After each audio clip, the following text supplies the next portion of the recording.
Ama namin nasa langit, ipinagpapasalamat namin na iyong sambayanan ang kagandahan loob mo sa amin sa nakalipas na taon, sa pagkakalaw sa amin ng buhay at pananampalatayang matibay.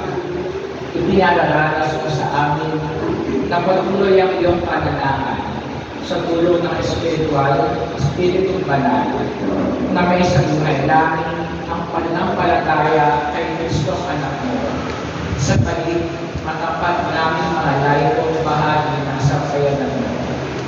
Mamalas ang kanya sa mga lupa naming kapatid. Maranasan ka aming Ama sa kanyang kabagtulan ng iyo. Matanggap siya sa banal Eucharistia.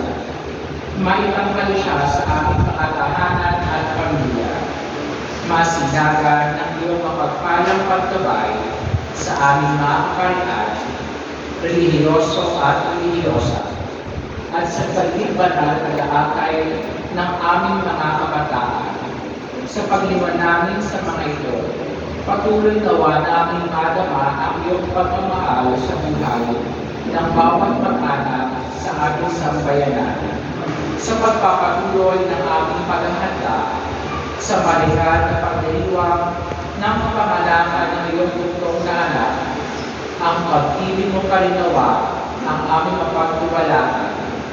Maging likas at handa nawa kami sa pagtugon sa panawagan ni Juan Bautista sa paglilinis ng aming mga kalooban bilang pagpapatuloy namin sa Kanya sa aming mga buhay at tahanan na maghahatid sa amin sa pagkakamit namin sa iyong piling sa kalangitan ng buhay na walang hanggan.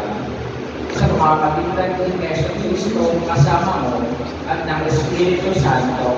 Amen.